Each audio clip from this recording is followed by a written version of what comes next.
Hello friends, कैसे हैं आप सब। Welcome to my YouTube channel Law time.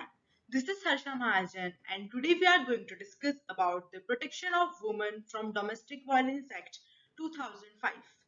ये सारे ही एग्जाम में बहुत इंपॉर्टेंट है, like Delhi judiciary, Rajasthan judiciary, Gujarat judiciary, Andhra Pradesh judiciary और अभी एमपी ईडीपीयू का जो एग्जाम होने वाला है उसमें भी ये एक्ट बहुत इंपॉर्टेंट है।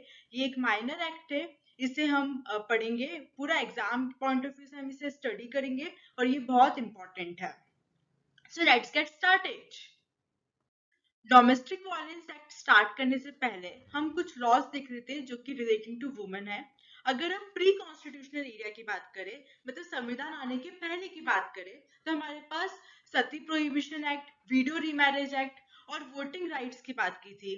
सती प्रोहिबिशन एक्ट राजा राम मोहन रॉय जी की वजह से आया था, widow remarriage act Ishwar Chand Vidyasagar ji की वजह से आया था और वोटिंग राइट्स भी हमारे कॉन्स्टिट्यूशन में हमें मिलने लगे थे, वुमेन्स को भी वोटिंग राइट्स मिलने लगे थे। फिर हमारे पास हमारा कॉन्स्टिट्यूशन आया। कॉन्स्टिट्यूशन आने के बाद हमारे को क्या क्या चेंजेस हुए, क्या क्या वुमेन को लॉज मिले। तो सबसे पहले हम कॉन्स्टिट्यूशन लॉ की बात करते हैं। इसमें हमने आर्टिकल 14 मिला। आर्टिकल 14 में हमें काफी इक्वालिटी दी गई। फिर maternity benefit act, equal remuneration act, dowry prohibition act, indecent representation act. Dowry prohibition act और इंडिसेंट रिप्रेजेंटेशन एक्ट पे मैं पहले भी प्रीवियस वीडियो बना चुकी हूँ, तो आप इसे भी देख सकते हैं। आइकन बटन पे जाकर आप देख सकते हैं, इसका लिंक में मैंने पिन कर दिया है, आप वहां पे जाके देख सकते हैं। पॉक्सो एक्ट और डोमेस्टिक वायलेंस एक्ट की आज हम बात करेंगे। तो ये सारे ही लॉज हमारे को क्या कर रहे हैं, वुमेन को क्या कर रहे हैं, प्रोटेक्ट कर रहे हैं। और वुमेन के प्रोटेक्शन के लिए ये सारे लॉज हमारे कॉन्स्टिट्यूशन में और अदर लॉज में, हमारे लेजिस्लेशन में ये सारे लॉज आए हैं, सो दैट हम क्या कर सके, वुमेन को प्रोटेक्ट कर सके। आज हम बात करेंगे डोमेस्टिक वायलेंस एक्ट 2005 की। इसे हम बहुत ही ब्रीफली डिस्कस करेंगे हमारे एग्जाम पॉइंट ऑफ व्यू से और हम सारे सेक्शंस को अच्छे से इसका स्टडी करेंगे। तो आज हम सबसे पहले हम किसी भी एक्ट को स्टार्ट करने से पहले हम इसका देखते हैं प्रियम्बल। प्रियम्बल सारे इंटरव्यू में बहुत इंपॉर्टेंट रहता है। प्री के एग्जाम में तो नहीं पूछ सकते, बट उस एक्ट को स्टडी करने के लिए सबसे पहले हमें प्रियम्बल का गो थ्रू करना बहुत जरूरी है। तो हम सबसे पहले प्रियम्बल इसका स्टडी करते हैं। इस एक्ट का अगर हम प्रियम्बल देखें तो इस एक्ट का प्रियम्बल कहता है, an act to provide for more effective protection of the rights of women. क्या कर रही है, इफेक्टिव क्या कर रहा है, प्रोटेक्शन कर रहा है। एक्ट का नाम भी प्रोटेक्शन है। Protection of the rights of women, जो भी वुमेन के जो राइट्स है उनको क्या कर रहे हैं, हम प्रोटेक्ट कर रहे हैं। Guaranteed under the constitution, constitution में ऑलरेडी उसको राइट्स दे के रखे हैं वुमेन को, पर वो इन्फोर्स नहीं हो पा रही है, उनको उसका इफेक्ट नहीं हो पा रहा है। तो इसके लिए एक स्पेशल लेजिस्लेशन बनाया गया है। Who are victims of violence, जो कि क्या है, वायलेंस के विक्टिम है। अभी हम बहुत सारे काइंड के वायलेंस पढ़ेंगे, सारे काइंड के वायलेंस के वो क्या है, विक्टिम है ऑफ एनी काइंड। वो किसी भी काइंड का हो सकता है। 5 kind of violence we will study in this act occurring within the family. और कहाँ पर हो रहा है ये वायलेंस कहाँ पर होता है, इस टाइप का वायलेंस होता है फैमिली के विद इन होता है, घर के अंदर होता है। For matters connected therewith, या फिर उससे रिलेटेड जो भी मैटर्स है, डायरेक्टली भले से डोमेस्टिक वायलेंस के मैटर नहीं है, बट उससे रिलेटेड जो भी मैटर्स है, और इंसिडेंटल देयर टू। ये सारे ही बात हम क्या करने वाले हैं, domestic violence act DV act में बात करने वाले हैं। ये इस एक्ट का क्या है, प्रियम्बल है। इससे आपको एक आइडिया लग गई होगी कि इस एक्ट में क्या है। तो हम क्या करने वाले हैं, प्रोटेक्शन ऑफ वुमेन की बात करने वाले हैं। राइट्स ऑफ वुमेन को हम कैसे प्रोटेक्ट कर सकते हैं, ये सारा हम बात करने वाले हैं। इसके प्रियम्बल से हमें इस एक्ट का एक गेस्चर समझ में आ गया कि ये क्या बात करने वाला है। नेक्स्ट हम बात करते हैं की points to remember for exams. ये जो स्लाइड है ये बहुत इंपॉर्टेंट है, इसको आप स्टार मार्क कर लीजिए। ये जो स्लाइड है ये पूरे रटने वाली है सबसे पहले, और ये एक स्टैटिक है, इससे एक आधी क्वेश्चन आ सकता है। ये बहुत इंपॉर्टेंट रहता है। जनरली हम लोग क्या करते हैं, इसको इग्नोर कर देते हैं, बट ये स्लाइड बहुत इंपॉर्टेंट है। जनरली अगर हम बात करते हैं तो हम किसी भी एक्ट की एसेंट डेट देखते हैं और केम इनटू फोर्स डेट देखते हैं। बट इस एक्ट में मैंने लोकसभा और राज्यसभा और गैजेट पब्लिकेशन की डेट भी लिख के रखी है, क्योंकि एडीपीओ के एग्जाम में पहले अगर हम प्रीवियस ईयर क्वेश्चन पेपर की बात करें तो पहले लोकसभा राज्यसभा गैजेट पब्लिकेशन इसकी डेट से भी एक बार क्वेश्चन आ गया था, तो आप इसे भी थोड़ा सा गो थ्रू कर सकते हैं।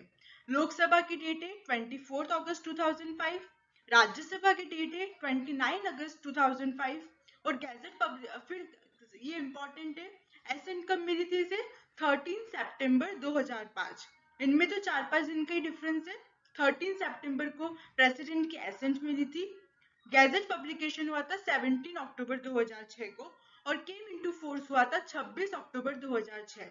ये जो केम इनटू फोर्स की डेट है ये सबसे इम्पोर्टेंट है, ये एग्जाम में सबसे ज्यादा पूछी जाती है। जो बाकी की डेट से इतनी इम्पोर्टेंट नहीं है, पर 26 अक्टूबर 2006 वाली जो डेट है, जो केम इनटू फोर्स डेट है, ये बहुत इंपॉर्टेंट है। फिर टोटल नंबर ऑफ सेक्शंस है 37। ये भी हमें पता होना चाहिए कि टोटल नंबर ऑफ सेक्शंस कितने हैं। ये आता है चैप्टर स्कीम पूछ लेते हैं कई बार। टोटल नंबर ऑफ चैप्टर्स कितने हैं? चैप्टर्स है इसमें 5 और एक्ट नंबर है इसका 43। 43 ऑफ 2005 है, इसे भी याद रखना है कि ईयर क्या है 2005। किसी किसी एक्ट में ईयर चेंज हो रहा है, तो इसे भी आपको ध्यान रखना है कि 2005 है। तो ये सारी जो डेट्स है ये आपको याद करनी है, इसे आपको लर्न करना है। ये एग्जाम में आता है इससे क्वेश्चन, ये बहुत इंपॉर्टेंट है। अब हम सबसे पहले इसका एक ओवरव्यू ले लेते हैं, इसका हम एक चैप्टराइजेशन देख लेते हैं कि इसमें क्या क्या बात की है। इसमें सबसे पहले तो 5 चैप्टर्स है। 5 चैप्टर्स में सबसे पहले हमें पता है कि क्या होता है, ये प्रिलिमिनरी और मिसलिनियस तो सारे ही एक्ट्स में होता है। तो प्रिलिमिनरी में हमारे पास कुछ नहीं है, सेक्शन 1 में शॉर्ट टाइटल है और सेक्शन 2 में डेफिनेशंस है। अब डेफिनेशंस क्लॉज में बहुत सारी डेफिनेशंस दी है, बट इन्होंने डोमेस्टिक वायलेंस ही नहीं समझाया। डोमेस्टिक वायलेंस इन्होंने क्या बताया, इसके लिए इन्होंने पूरा एक चैप्टर बताया, मेन चैप्टर बताया, चैप्टर 2। ये बहुत इंपॉर्टेंट है, इसमें ये एक ही सेक्शन है और ये क्या बात करता है, डोमेस्टिक वायलेंस को परिभाषित करता है, डोमेस्टिक वायलेंस को पूरा डिफाइन करता है कि क्या क्या एक्ट, कौन कौन पर्सन क्या क्या एक्ट करेगा तो वो क्या होगा, डोमेस्टिक वायलेंस की कैटेगरी में आएगा और इस एक्ट की कैटेगरी में आएगा। चैप्टर 3 बात करता है powers and duties of protection officer. इसमें प्रोटेक्शन ऑफिसर अपॉइंट करते हैं एक, वो क्या करता है प्रोटेक्शन ऑफिसर, आपको नाम से समझ में आ रहा है कि वो क्या करेगा, वुमेन को प्रोटेक्ट करेगा। तो यहाँ पर एक प्रोटेक्शन ऑफिसर अपॉइंट करते हैं, सर्विस प्रोवाइडर रहते हैं, इन सब की क्या करिए ने इनको ने पावर्स दिए हैं और उनकी ड्यूटीज दी है, जो कि चैप्टर 3 में बात करिए। और ये सेक्शन 4 से लेके सेक्शन 11 तक ये चैप्टर है। फिर चैप्टर 4 में इन्होंने बताया प्रोसीजर। अब पूरा हमने बता दिया। अब इसमें 5 ऑर्डर्स दिए गए हैं, 5 रिलीफ दे के रखे हैं वुमेन को कि अगर किसी के साथ डोमेस्टिक वायलेंस होता है तो उसे क्या रिलीफ दिया जाएगा, तो उसके 5 ऑर्डर्स है। तो वो 5 ऑर्डर्स यहाँ पे बताए हैं और उसका प्रोसीजर क्या है, वो कैसे एप्लीकेशन लगाएगी, उसका पूरा जो भी प्रोसीजर है वो चैप्टर 4 में दिया है, सेक्शन 12 से लेके 29। ये सबसे इंपॉर्टेंट पार्ट है। इसमें मेन जो है हमारा एक्ट है कि उसकी रिलीफ क्या क्या मिलेगा और वो कैसे कैसे उसको हासिल कर सकती है। फिर है मिसलिनियस। मिसलिनियस तो इतना इम्पोर्टेंट नहीं होता है, इसमें वही सारी बातें रहती है जो कि कहीं भी फिट नहीं हो रही तो वो मिसलिनियस में आ जाती है। रूल मेकिंग पावर और जो जो भी चीजें अदर अदर चीजें है वो मिसलिनियस है। इसमें हम 30 से लेके 37 सेक्शन तक है, तो मतलब टोटल इसमें 37 सेक्शन है। छोटा सा एक्ट है, 2 दिन में हो जाएगा ये एक्ट। आज मैं एक वीडियो बनाऊंगी और उसका एक सेकंड पार्ट भी लेकर आऊंगी, उसमें हम आधा कवर करेंगे। तो ये क्या हो गया, हमारा पूरा चैप्टराइजेशन हो गया, पूरी चैप्टर स्कीम हो गई। इससे भी एक क्वेश्चन आ सकता है। एक क्वेश्चन सिर्फ इतना पूछ लेंगे कि कहाँ से कहाँ तक सेक्शन दिया है, या फिर कुछ चैप्टर का नाम पूछ लेंगे। तो चैप्टर स्कीम भी आपको याद करना है। तो पहली वाली स्लाइड और ये वाली स्लाइड और प्रियम्बल, ये सारी चीजें क्या है, बहुत इंपॉर्टेंट है। ये सारी चीजें आपको लर्न करनी है आपके एग्जाम के लिए। अब हम सेक्शन वाइज एक एक सेक्शन इसको स्टडी करते हैं, गो थ्रू करते हैं। सबसे पहले वी हैव चैप्टर 1। चैप्टर 1 बात करता है preliminary, section 1 and 2। Short title इसका बोलता है protection of women from domestic violence act 2005। इसका एक्सटेंड क्या है? एक्सटेंड पहले होल ऑफ इंडिया नहीं था, बट जम्मू कश्मीर एक्ट आने के बाद क्या हुआ है, जम्मू कश्मीर रीऑर्गेनाइजेशन एक्ट आने के बाद ये होल ऑफ इंडिया हो गया है। इसका ये वाली डेट भी पूछ सकती है 31 अक्टूबर 2019, ये भी थोड़ी सी हमारी इंपॉर्टेंट हो जाती है। फिर है कमेंसमेंट। कमेंसमेंट है, कमेंसमेंट 26 अक्टूबर 2006, ये हम देख ही चुके हैं। ये हो गया हमारा section 1। Section 2 definitions. Definitions important है और इसमें बहुत सारी डेफिनेशंस दी है। तो आपको सबसे पहले तो जो डेफिनेशंस है उसका हेड नोट से आपके क्वेश्चन आ सकते हैं। लाइक इसका जो अल्फाबेट है पूछ सकते हैं कि ए में क्या है, बी में क्या है, सी में क्या है। तो अल्फाबेट से आपको पूछ सकते हैं, हेड नोट्स पूछ सकते हैं। डेफिनेशंस अंदर से भी थोड़ा सा पूछ सकते हैं, बट हेड नोट्स आपको याद होना ही चाहिए। तो ये हेड नोट्स आपको अच्छे से याद करना है डेफिनेशंस के। और इसमें बहुत सारी डेफिनेशंस है, छोटी छोटी डेफिनेशंस है। तो हम आज डेफिनेशंस देख लेते हैं। Aggrieved person. अग्रीव्ड पर्सन क्या होता है? तो देखो, इसे याद करना बहुत इजी है। ए से ए हम याद कर सकते हैं सबसे पहले, और अल्फाबेटिकल ऑर्डर में ये दिया है। तो ऐसे भी आप गेस वर्क करने में भी आपको अच्छा रहेगा, याद करने में भी अच्छा रहेगा। तो ए में है हमारा अग्रीव्ड पर्सन। एनी वुमन, सब ये जो एक्ट है ये क्या कर रहा है? सिर्फ वुमन की बात कर रहा है। तो एनी वुमन हु इज, मतलब प्रेजेंट और हैज बीन या फिर पास्ट में, in a domestic relationship. Domestic relationship हम 2F में पढ़ेंगे आगे। डोमेस्टिक रिलेशनशिप क्या होता है? With the respondent. रिस्पोंडेंट में हम आगे पढ़ेंगे। And who alleges to be subjected to domestic violence. अगर हम साधारण सी भाषा में बात करें तो ये क्या है? पीड़ित महिला है, पीड़ित पर्सन है, जिसके साथ क्या हुआ है? डोमेस्टिक वायलेंस हुआ है। इसका हम क्या बोल सकते हैं? विक्टिम बोल सकते हैं। अगर हमारी नॉर्मल लैंग्वेज में बोले तो ये क्या है? विक्टिम है। और ये क्या बोल रही है कि मेरे साथ क्या हुआ है? डोमेस्टिक वायलेंस हुआ है और मुझे क्या चाहिए? रिलीफ चाहिए। या तो प्रेजेंट में हुआ है या फिर पास्ट में हुआ है। तो ये पास्ट की भी बात कर रहा है कि मेरे साथ कुछ पास्ट में अगर कुछ हुआ है तो उसके लिए क्या होना चाहिए? 3 इसमें एसेंशियल चीज है। एक तो सबसे पहले वुमन होना चाहिए, या तो पास्ट में हुआ या फिर प्रेजेंट में हुआ, तो हैज बीन और इज है। फिर वो सबसे डोमेस्टिक रिलेशनशिप में होना बहुत जरूरी है। उसके लिए डोमेस्टिक रिलेशनशिप होना जरूरी है। इसे हम 2F में डिस्कस करेंगे कि डोमेस्टिक रिलेशनशिप क्या होता है। किसके साथ होना चाहिए? तो रिस्पोंडेंट के साथ। तो रिस्पोंडेंट हम पढ़ेंगे 2Q में। और वो क्या बोल रही है कि डोमेस्टिक वायलेंस मेरे साथ हुआ है। जो एलिज लगा रही है, अभी इल्जाम लगा रही है कि मेरे साथ डोमेस्टिक वायलेंस हुआ है। ये है अग्रीव्ड पर्सन, पीड़ित महिला है ये। और ये क्या है? इसे हम नॉर्मल लैंग्वेज, हमारे लॉ की लैंग्वेज में हम इसे नॉर्मली विक्टिम बोलते हैं, पर ये एक स्पेशल लॉ है और अभी ये सिर्फ एलिज कर रही है। तो यहाँ पे हम क्या कर रहे हैं? अग्रीव्ड पर्सन बोल रहे हैं इसे हम। इसे आप 2A से A याद कर सकते हैं। ये हो गया हमारा aggrieved person. Next is child. 2B में बताया है child, below 18 years and include any adopted step और फोस्टर चाइल्ड। चाइल्ड कौन है? तो चाइल्ड की एज इन्होंने क्या बताई है? बिलो 18 ईयर्स का जो है वो चाइल्ड है। नॉर्मली भी हमें पता है कि चाइल्ड बिलो 18 ईयर्स का होता है। तो बी, बी को हम क्या कर सकते हैं कि बी को हम क्या बोलते हैं हिंदी में? चाइल्ड को हम हिंदी में क्या बोलते हैं? बच्चा। तो बच्चे से हम इसको क्या कर सकते हैं? बी से याद कर सकते हैं। ये सेकेंड इज सी से हम कंपनसेशन ऑर्डर याद कर लेंगे। कंपनसेशन ऑर्डर, इसमें 5 टाइप्स के ऑर्डर दिए हैं जो हम बात करेंगे। ये बहुत इंपॉर्टेंट ऑर्डर है। सबसे पहले इन्होंने बताया कंपनसेशन ऑर्डर, बिकॉज ये अल्फाबेटिकल ऑर्डर में दिया है, नहीं तो प्रोटेक्शन ऑर्डर पहले आता है। तो कंपनसेशन ऑर्डर जो कि 22 में बताया है, तो हम जब 22 पढ़ेंगे तब कंपनसेशन ऑर्डर पढ़ देंगे। कस्टडी ऑर्डर, कस्टडी ऑर्डर 21 में दिया है। और एक रिपोर्ट होती है, डोमेस्टिक इंसिडेंट रिपोर्ट। जैसे कि हमने जुवेनाइल एक्ट पढ़ा था, उसमें भी एक रिपोर्ट होती है, प्रिलिमिनरी असेसमेंट रिपोर्ट होती है। उसमें उसमें क्या होती है? प्रिलिमिनरी असेसमेंट रिपोर्ट होती है जेजे एक्ट में। उसी टाइप से क्या होता है यहाँ पे? एक होती है डोमेस्टिक इंसिडेंट रिपोर्ट। ये हमको रूल 5 में बताया है। इसमें रूल्स भी है, अपने को वैसे रूल्स पढ़ना नहीं है, सिलेबस में है, बट इतना इम्पोर्टेंट नहीं है। तो रूल 5 में डोमेस्टिक इंसिडेंट रिपोर्ट, जिसको हम शॉर्ट में बोलते हैं DIR, वो बताया। डोमेस्टिक रिलेशनशिप, ये वाली जो डेफिनेशन है ये बहुत इंपॉर्टेंट है, इसको आप इंपॉर्टेंट मार्क कर दीजिए। जिसे हमको याद करना है और इसे हम अच्छे से देख रहे थे कि डोमेस्टिक रिलेशनशिप क्या होता है। क्योंकि अगर हमको डोमेस्टिक वायलेंस प्रूव करना है तो सबसे पहले हमें ये प्रूव करना पड़ेगा कि वो महिला क्या है, उस पर्सन के साथ डोमेस्टिक रिलेशनशिप में है। तो डोमेस्टिक रिलेशनशिप क्या होता है ये बताया है एफ में। सबसे पहले हम देखते थे कि क्या है ये एफ में है। एक तो okay, relationship between two person, ये क्या है, रिलेशनशिप है, रिलेशनशिप टू पर्सन का है। हु लिव, जो कि अभी रह रही है, मतलब प्रेजेंट, लिव्ड एट इन शेयर हाउस होल्ड, मतलब अभी तो वो नहीं रह रही है, बट वो पास्ट में रह रही थी, मतलब पास्ट की भी बात करी है और प्रेजेंट की भी बात करी है, जैसे कि अपन ने पहले भी देखा था।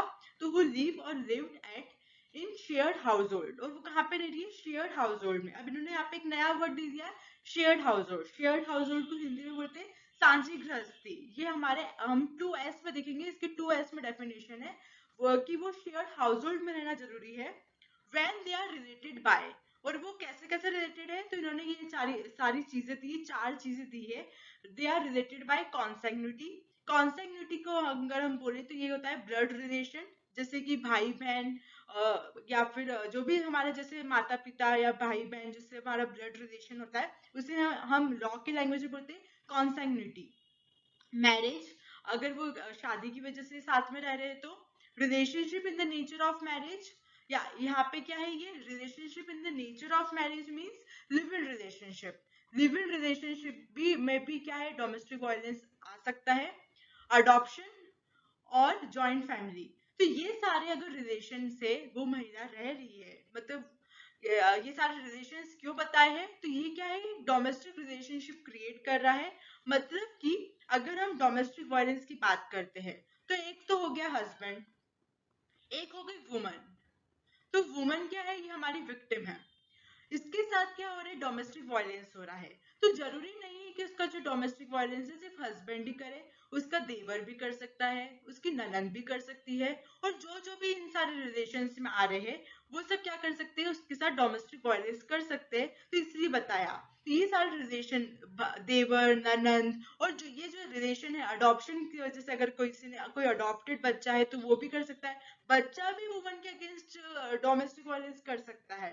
अगर वो किसी जॉइंट फैमिली में रह रही है तो जॉइंट फैमिली में चाचा चाची मासी मासा जो भी इतने पूरा जो भी पूरी फैमिली रहती है, तो कोई भी पर्सन उस महिला के साथ क्या कर सकता है, डोमेस्टिक वायलेंस कर सकता है। और वो सारे इसमें क्या होंगे, इंक्लूड होंगे कि अगर उसने डोमेस्टिक वायलेंस किया है तो वो भी उसके लिए क्या होंगे, लाइबल होंगे। यहाँ पे क्या है, सिर्फ हस्बैंड की बात नहीं करी कि सिर्फ हस्बैंड ने ही डोमेस्टिक वायलेंस किया, ये पूरी जो फैमिली है, इस फैमिली में कोई भी पर्सन अगर उसके साथ क्या करता है, डोमेस्टिक वायलेंस करता है, तो वो डीवी एक्ट में कवर करता है। इसलिए डोमेस्टिक वायलेंस की रिलेशनशिप को उन्होंने इस तरह से समझाया है। तो ये हो गया हमारा डोमेस्टिक रिलेशनशिप। हमने अभी 5 डेफिनेशन देख ली। डेफिनेशन है हमारी डोमेस्टिक वायलेंस। डोमेस्टिक वायलेंस यहाँ पे उन्होंने डिफाइन नहीं किया है, सिर्फ ये बताया है कि हम सेक्शन 3 में देख लेंगे इसके। फिर है डाउरी। डाउरी डाउरी हमने डाउरी प्रोहिबिशन एक्ट 1961 पढ़ा था, उसके सेक्शन 2 में डाउरी बताइए, तो उन्होंने बोला कि हम वहां से इसे देख सकते हैं। फिर आई से है मजिस्ट्रेट, आई में है मजिस्ट्रेट।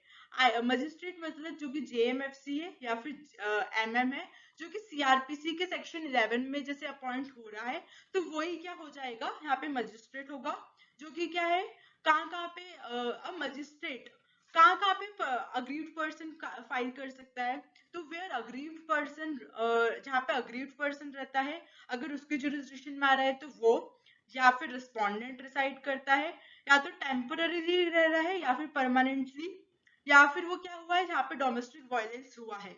तो ये तीनों चारों जगह के क्या हो जाएंगे, यहाँ पे वो जो महिला है वो कंप्लेंट फाइल भी कर सकती है, और यहाँ के जो मजिस्ट्रेट है जिनका जुरिस्डिक्शन है, तो वो क्या हो जाएंगे, जेएमएफसी और एमएम हो जाएंगे। तो ये तीनों चारों चीजें होना जरूरी है। ये है मजिस्ट्रेट। फिर मेडिकल फैसिलिटी, अब अगर किसी महिला के साथ कुछ फिजिकल वायलेंस हुआ है, उसे इमीडिएट कुछ मेडिकल ट्रीटमेंट की जरूरत है, तो यहाँ पे मेडिकल फैसिलिटी की भी बात करिए। जो 5 ऑर्डर्स है उसमें एक मेडिकल फैसिलिटी भी है। तो medical facility notified by state government, ये कौन नोटिफाई करेगा, स्टेट गवर्नमेंट। एसजी मतलब स्टेट गवर्नमेंट और सीजी मतलब central government. Monetary relief, monetary relief दिया है के में, 2K में दिया है कंपनसेशन ऑर्डर और मॉनेटरी रिलीफ अलग अलग है। Compensation order by magistrate to meet the expenses, इसमें क्या कर रहे हैं, कंपनसेशन ऑर्डर पास कर रहे हैं, उससे क्या हो रहा है, जो भी उसके जो एक्सपेंसेस है, वो जो भी कोर्ट आ रही है, रोज फाइलिंग कर रही है, रोज कोर्ट आने का जो भी खर्चा है, या जो भी उसको वो है expenses incurred in losses suffered by aggrieved person, जो भी अग्रीव्ड पर्सन ने क्या किया है, जो भी उसको एक्सपेंसेस हुआ है, मेडिकल एक्सपेंसेस हुआ है, या फिर डोमेस्टिक वायलेंस करने की वजह से उसको जो भी लॉस हुआ है, फॉर एग्जाम्पल वो जॉब करती थी, उसको बोला कि जॉब मत कर, उसकी जॉब छुड़वा दी तो उसको उससे लॉस हुआ है, एक्सपेंसेस हुआ है, उसको मेंटल हैरेसमेंट हुआ है, उसको मेंटल एगोनी हुई है, तो उसके लिए उसने ट्रीटमेंट किया, तो जो भी उसका एक्सपेंडिचर हुआ है, जो भी उसको लॉसेस हुए हैं डोमेस्टिक वायलेंस की वजह से, वो क्या करेंगे, मॉनेटरी रिलीफ में से कवर करेंगे। ये दिया है 2K में। Next we have notification. Notification means published in the official gazette. Prescribed मतलब prescribed by rules, ये बिल्कुल important नहीं है। 2N में protection officer, protection officer को क्या होता है, section 8 के subsection 1 में define किया है, वहाँ पे appoint किया है, तो वहाँ पे देख लेंगे, और appointment कर रहा है state government कर रही है। protection order section 18 में बताया है। residence order section 19 के subsection 1 में बताया, तो हम वहाँ पे देख लेंगे। 2Q, 2Q ये इंपॉर्टेंट डेफिनेशन आ गई अब अपनी, कि रिस्पोंडेंट कौन है, तो रिस्पोंडेंट कौन है, रिस्पोंडेंट है एनी मेल पर्सन। सबसे पहले क्या है, यहाँ पे मेल पर्सन है। हु इज, वो क्या है, इज और has been in a domestic relationship with aggrieved person, वो अग्रीव्ड पर्सन के साथ या तो डोमेस्टिक रिलेशनशिप में है या फिर रहा है। Provided that an aggrieved wife or female living in a relationship in the nature of marriage may also file a complaint against a relative of the husband or the male partner. अब इन्होंने क्या बताया कि जो live in relationship में रहते हैं, मतलब in the nature of marriage, मतलब लिव इन रिलेशनशिप, वो भी क्या कर सकती है, हस्बैंड या फिर रिलेटिव के अगेंस्ट केस फाइल कर सकती है। अब ये वाला जो पॉइंट है, इससे रिलेटेड हम 2 केस लॉज डिस्कस करेंगे हमारे नेक्स्ट पार्ट में। लिव इन रिलेशनशिप भी केस लॉ से आया था, और ये जो मेल पर्सन है, इस पे भी हम चर्चा करेंगे कि ये सिर्फ मेल पर्सन है कि फीमेल भी है। अभी ये मेल है, बट एक केस के आने के बाद क्या हो जाएगा, ये फीमेल हो जाएगा, तो इसको हम डिटेल में नेक्स्ट पार्ट में हम केसेस, दोनों केसेस स्टडी करेंगे, ये बहुत इंपॉर्टेंट है एग्जाम में। तो रिस्पोंडेंट से आप सिर्फ इतना समझ लीजिए कि जो भी पर्सन है, जो भी मेल पर्सन है, उसने क्या किया है, अग्रीव्ड पर्सन के साथ डोमेस्टिक वायलेंस किया, वो डोमेस्टिक रिलेशनशिप में रह रहा है, तो वो क्या हो जाएगा, रिस्पोंडेंट हो जाएगा। फिर है सर्विस प्रोवाइडर। सर्विस प्रोवाइडर बताया है 2R में बताया है, service provider means an entity registered under section 10 subsection 1, ये बताया है सर्विस प्रोवाइडर, ये भी इतना इंपॉर्टेंट नहीं है, हम सेक्शन 10 के 1 में जब देखेंगे तब उसे देख लेंगे।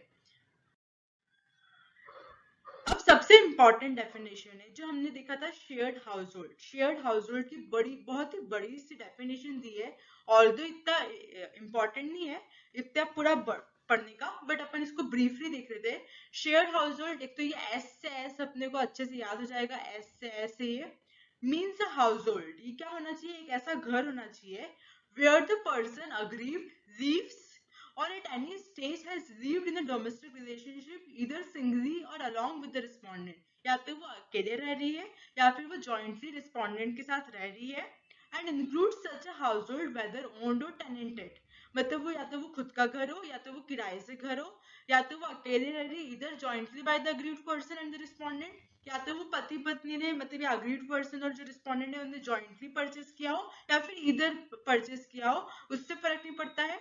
ओन्ड और टेनेंटेड बाय ईदर ऑफ देम, वो टेनेंट मतलब कि उसको जो भी किराया वगैरह है वो कौन देता है, जॉइंटली देते हैं कि वो इधर ऑफ देम देते हैं, उससे भी कोई फर्क नहीं पड़ता है, बस वो एक घर में क्या होना चाहिए, साथ में रहना चाहिए, in respect of which either the aggrieved person or respondent or both jointer have right, या तो उनके पास जॉइंट टाइटल है या फिर इंटरेस्ट इक्विटी, उनके पास या तो जॉइंट टाइटल है या फिर सिंगल टाइटल है, उससे भी फर्क नहीं पड़ता, तो राइट टाइटल इंटरेस्ट इक्विटी जो भी है वो सब क्या है, जॉइंटली भी चलेगा और सिंगली भी चलेगा, and includes the house hold, और क्या इंक्लूड होगा इसमें, which may belong to the joint family of which the respondent is a member, वो क्या है, इनका किसी का भी घर नहीं है, पर वो क्या है, जॉइंट फैमिली में रह रहे हैं।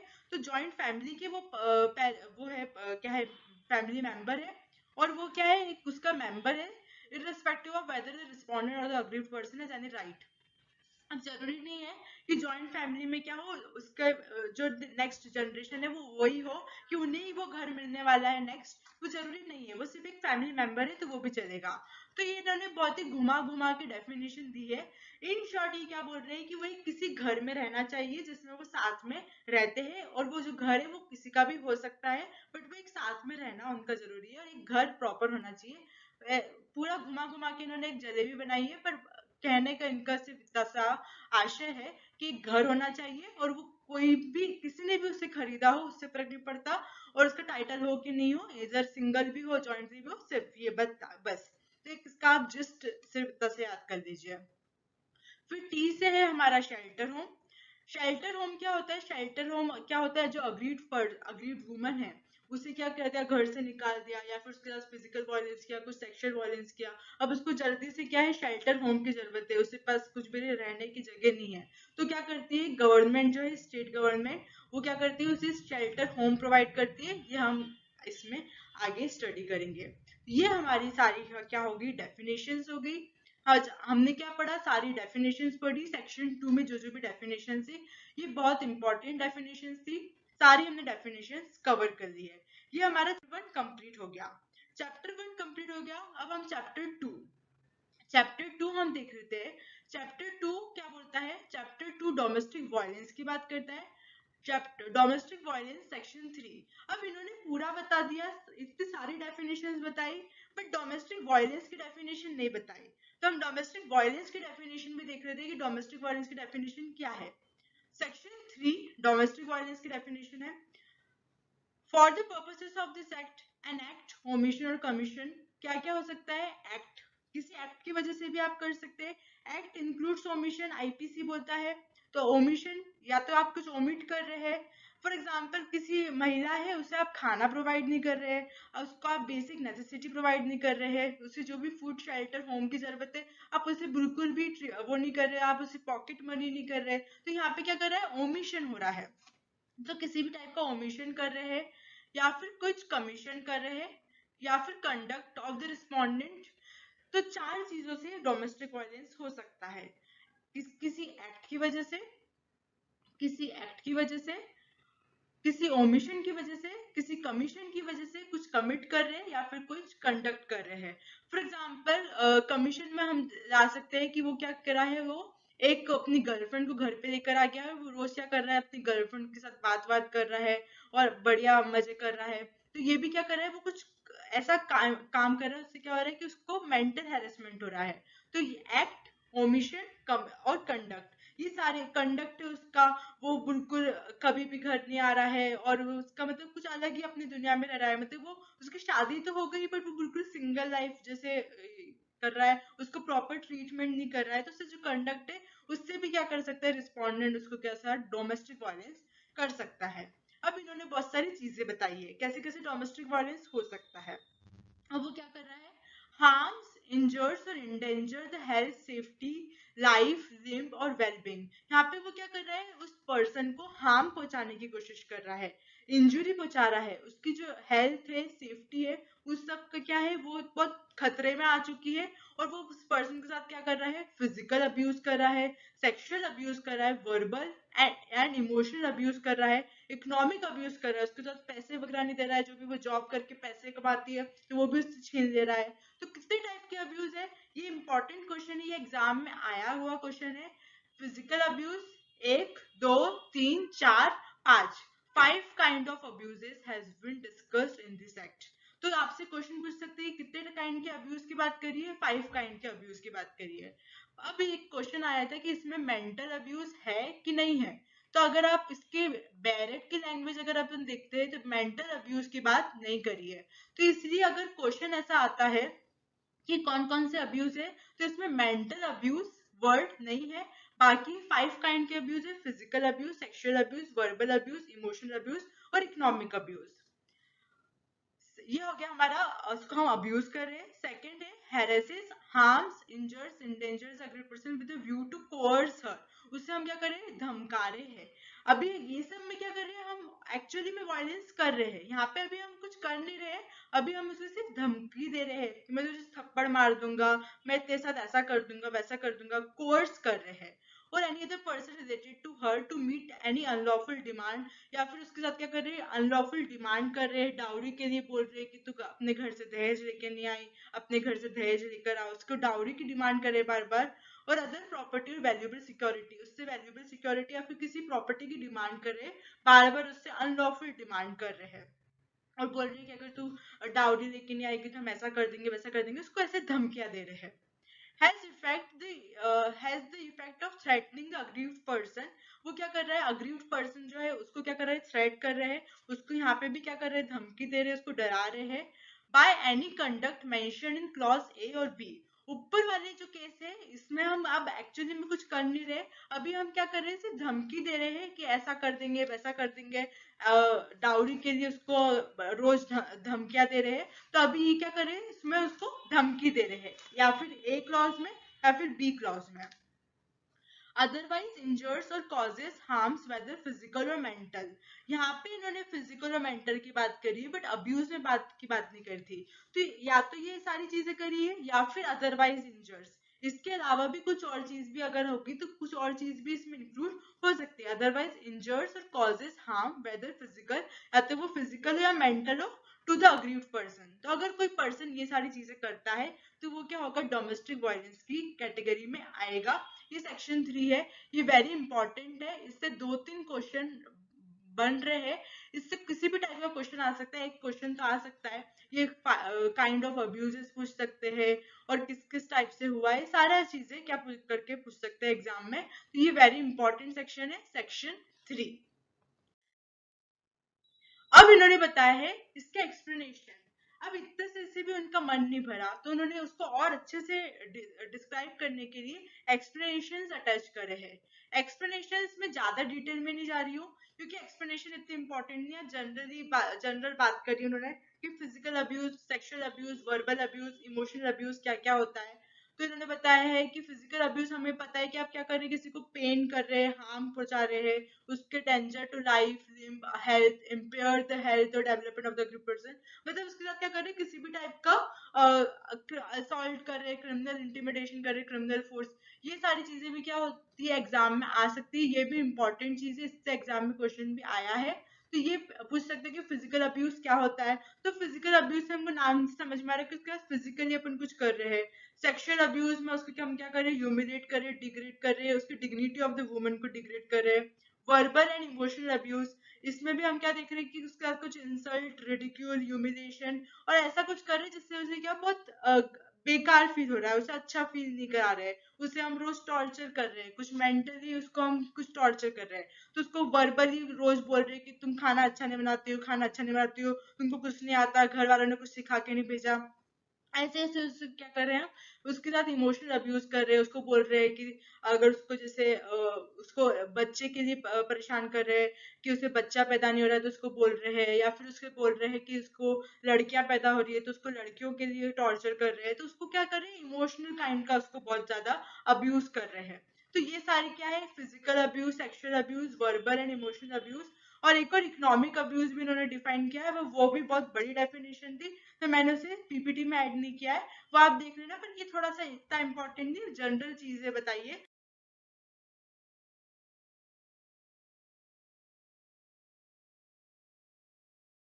ये हमारी सारी डेफिनेशंस फिनिश हो गई।